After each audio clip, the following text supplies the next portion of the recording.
Bonjour, bienvenue sur les guidances intuitives de Mina Somnia. Aujourd'hui, je suis ravie de vous accueillir pour un comment me vois-tu ou comment me voit-elle. Comment vous voit cette personne de votre cœur.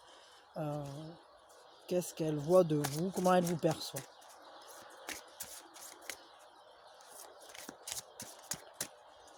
Je vais faire le tirage avec le tarot du cœur. Voilà, celui-ci. Et on tire tout de suite. Elle vous voit comme quelqu'un en mouvement. Elle vous voit comme quelqu'un qui avance. Elle vous ressent comme quelqu'un qui a un but, qui sait... elle pense que vous savez où vous allez. Pardon. Barbouille, tu peux aller boire un autre bac, s'il te plaît. Toujours, toujours il faut qu'il boive au bassin à poisson rouge. Cette personne, elle vous voit comme quelqu'un de triomphant, comme quelqu'un qui a une grande force, quelqu'un d'ambitieux, quelqu'un qui sait ce qu'il veut et qui fait en sorte de l'obtenir.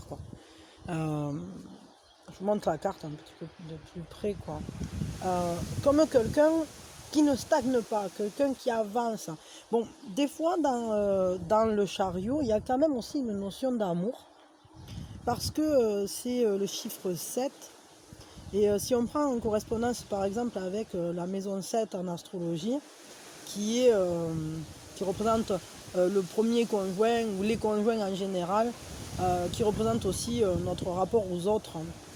Donc en fait c'est un peu la manière dont on va vers les autres.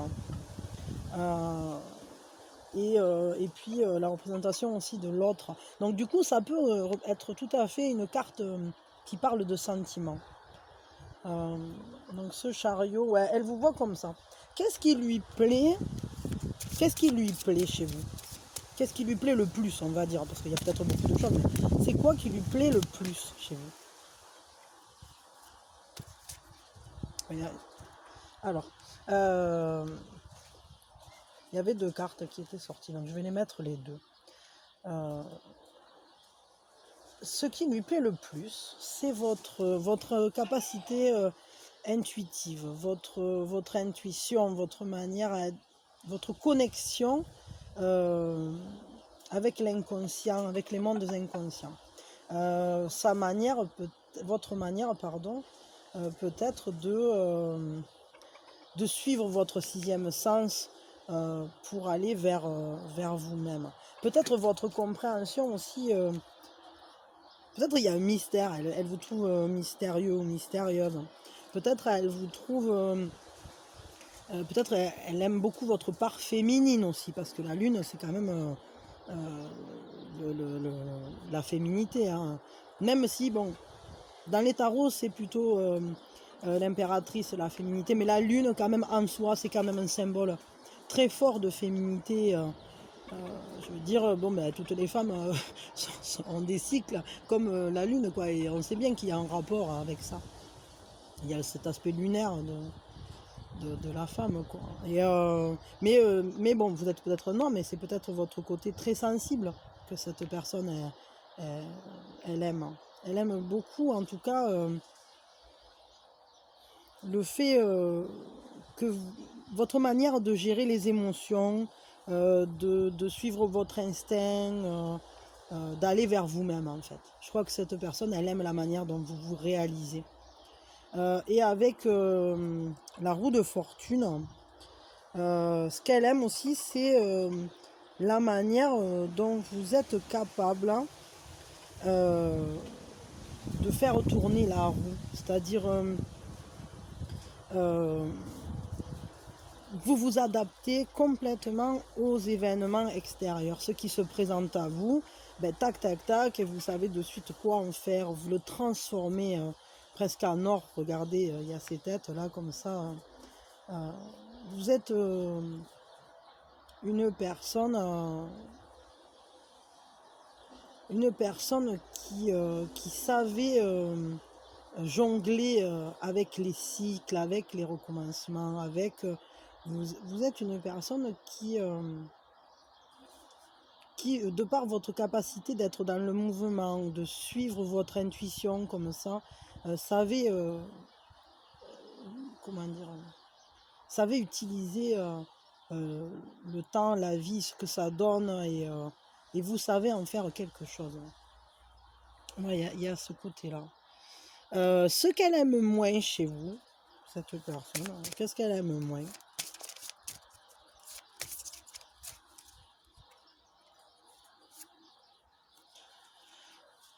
Elle aime pas trop le fait que qu'elle a du mal à avoir des certitudes avec vous. Et puis le fait aussi peut-être que vous cassez les certitudes régulièrement, parce que vu que vous êtes une personne tout à fait consciente du caractère cyclique de la vie, que vous comprenez, vous suivez votre intuition, etc., vous êtes quelqu'un qui est conscient que les certitudes se cassent et se reconstruisent. Et j'ai l'impression qu'elle n'aime pas tellement quand vous lui détruisez ses certitudes, quand elle commence à penser quelque chose et qu'au final c'était pas ça du tout, quoi. Et elle aime pas non plus le fait ouais, elle veut pas non plus que vous descendiez de votre piédestal entre guillemets, c'est-à-dire elle veut pas vous voir chuter, elle veut pas vous voir vous déstabiliser, elle aime pas quand vous vous sentez déstabilisé. Elle aime parce que comme vous êtes une personne qui a beaucoup de force, d'ambition, qui sait où elle va, etc., où sont ses buts et tout ça, elle n'aime pas quand vous perdez, vous-même d'ailleurs, vos certitudes. Elle aime quand vous faites fonctionner votre sixième sens, que vous utilisez tout ce que vous donne la vie pour en faire quelque chose. Elle n'aime pas quand vous savez plus où vous en êtes. Ça, elle n'aime pas. Ça la perturbe. Elle va donner quoi, cette relation? D'ailleurs, non, d'abord on va demander qu'est-ce qu'elle veut avec vous, cette personne. Elle veut quoi avec vous, cette personne? Elle veut quoi? Ah ben, deux cartes. Bon, alors elle veut High Priest. Ben donc ouais, on a le grand prêtre et on a le magicien. Bon, elle veut matérialiser. Elle veut que les potentialités soient infinies avec vous. Et elle veut concrétiser la relation. Elle veut que ça devienne quelque chose qui prend forme dans la matière. Elle veut peut-être aussi être celui ou celle qui dirige un peu. Ouais, elle a envie que cette relation, ça soit le début d'un chemin de croissance, quoi. Elle a envie qu'il y ait quelque chose qui commence à se développer et que les potentialités restent ouvertes, voilà, qu'il commence à se passer quelque chose. Mais après, j'ai l'impression comme si elle se mettait un peu, comme si elle était un peu à l'écart de la relation, dans le sens où c'est qu'elle la regarde un peu de loin, ou du moins, comme si elle prenait de la hauteur, cette personne. Elle veut peut-être garder un petit peu sa stature qui regarde d'en haut. Genre, je bénis mes fidèles. Et parce que bon, c'est le haut prêtre, mais le haut prêtre, c'est le pape aussi, hein, parce que c'est la carte 5. Et il y a ce côté-là, ce qu'elle veut, en fait, elle veut quand même continuer à avoir son statut perso. Après, peut-être que ce qu'elle veut aussi, c'est en parler avec vous. Parce que ça, c'est aussi une carte de communication, une carte qui demande de faire le point sur ce qu'on veut réaliser aussi, de regarder précisément, d'observer précisément, peut-être pour justement savoir ce qu'on va créer précisément. Ouais. Donc pour l'instant, ce qu'elle veut, en fait, c'est étudier un peu la situation, mais qu'il y a des choses concrètes qui commencent à se dérouler. Elle veut concrétiser des choses sur lesquelles vous vous entendrez, ou des choses qui feront suite à la communication. Donc elle va où, cette relation, du coup? Maintenant, on va regarder. Elle va où, cette relation? Ah, elle va vers l'ermite. Elle va vers... bon, alors ça peut aller vers... ça peut aller vers une séparation, ou ça peut aller vers de la réflexion, de l'introspection. Ça peut aller vers quelque chose qui demande un travail sur soi, quoi. Vraiment. Et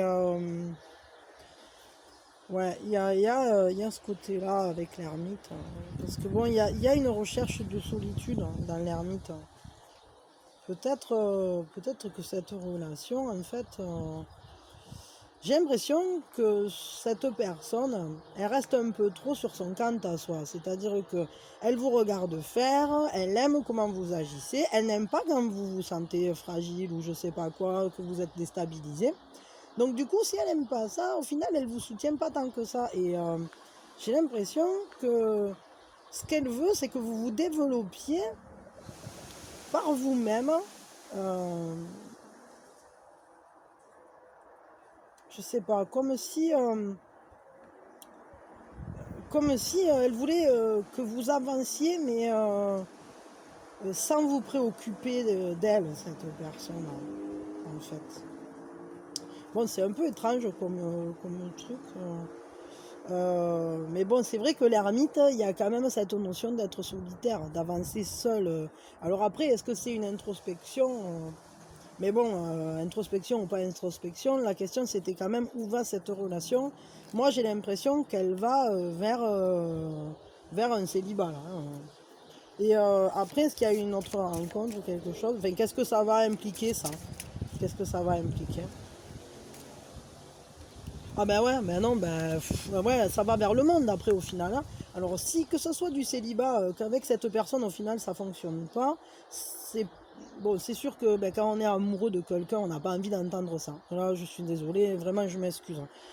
Mais je vais vous envoyer un maximum de bonnes ondes que ce soit par exemple que par une introspection, vous arriviez finalement à ce que cette relation elle devienne magnifique. Parce que le monde, c'est toutes les possibilités. Tout est contenu dans le monde. Tout est possible. Et donc, notamment, la possibilité de récupérer avec cette personne, très certainement. Mais ça demandera un travail d'introspection et le fait de se recentrer, d'être, si vous voulez pas que ce soit d'être célibataire, alors vivez-le comme un recentrage. Peut-être laissez poser la relation, peut-être n'ayez plus de communication pendant un moment, travaillez sur vous et vous pourrez ensuite revenir d'une autre manière et la relation elle prendra un autre envol. Bon, après ça peut être aussi que ça s'achève avec cette personne ou du moins que ça n'arrive pas à advenir avec cette personne, mais que derrière il y ait une super rencontre qui vous attend. Parce que le monde, ça, dans tous les cas, même si vous passez par cette phase-là, au final, vous allez être bien ensuite. Vous allez être bien. Peut-être même pendant que vous serez là, mais je ne sais pas. Ce qui est sûr, c'est que le monde, c'est une super carte. C'est vraiment une merveilleuse carte. Je veux dire, c'est la carte qui contient toutes les potentialités. C'est la carte qui contient le bonheur, en quelque sorte, l'harmonie, l'union. Moi, je crois que même si vous allez... ouais, vous avez deux solutions. Soit vous acceptez, voilà, ça va là, ça suit ce chemin, ok, j'accepte ce qui se présente à moi, ce que j'ai projeté, entre guillemets. Et je vais passer par une phase de célibat qui va m'amener ensuite à une union géniale. Soit vous essayez d'utiliser la vibration des cartes d'une autre manière, c'est-à-dire, enfin, la relation, elle suit son cours, elle fait ce qu'elle peut, quoi, comme d'habitude, mais au final, j'utilise cette potentialité d'être solitaire, célibataire, je l'utilise en tant qu'un éloignement, une pause dans la relation. Je fais en sorte que ce soit moi qui prenne les rênes de ce célibat. Mais parce qu'en fait, ça ne sera pas du coup un célibat, ça sera un repli sur soi, entre guillemets, une introspection, une recherche, un chemin de croissance par rapport à soi-même, par rapport à mieux se comprendre, mieux se connaître. Et dans ces cas-là, cette relation ou une autre de toute façon m'apportera le bonheur. Dans tous les cas, ne vous tracassez pas. Quoi que vous fassiez, vous allez là. Mais bon, peut-être que vous allez passer un moment par une phase d'isolement. C'est-à-dire il y aura peut-être un moment où vous vous sentirez seul. Mais profitez-en peut-être pour justement mieux vous connaître, mieux vous comprendre dans cette phase où vous vous sentirez peut-être solitaire. Parce que ça peut être le sentiment de solitude comme ça peut être le célibat. Euh, en fait, c'est ce qui est à l'intérieur de vous qui résonne. Et là, au final, de toute façon, on va vers quelque chose de très beau. Donc voilà, donc on va laisser vibrer ces cartes, hein, qu'elles vous apportent au plus vite ça. et, et voilà, et moi je vous envoie aussi mes meilleures énergies, tout ce que je peux, recevez, pour que tout se passe bien et que la relation elle devienne belle au final, voilà. Et puis on va vers ça. Ça y est, on a fait le travail. Et maintenant, pouit, ah, ça y est, on a rencontré la belle personne. Ou du moins, ça va super bien avec celle-là. Allez, hop, on va faire ça. Plein d'amour sur vous, plein de joie. Apprenez ce que vous devez apprendre, mais soyez en confiance, ça va aller bien. Et je vous aime fort et je vous envoie tout mon soutien si ça merde. Pardon pour les gros mots, des fois ça m'arrive. Je m'emballe. Et, et voilà, et puis merci aussi pour votre présence, toutes vos marques de soutien, toutes vos gentillesses, vos gentils messages, vos likes, vos partages, enfin tout ce que vous faites de super sympa, qui me touche très sincèrement et qui me vont droit au cœur, quoi. Et je vous envoie le meilleur et plein de bonnes choses pour vous. Je vous souhaite vraiment l'épanouissement amoureux, de rencontrer l'amour si il n'est pas encore là et puis voilà, et que tout se passe pour le mieux. À bientôt.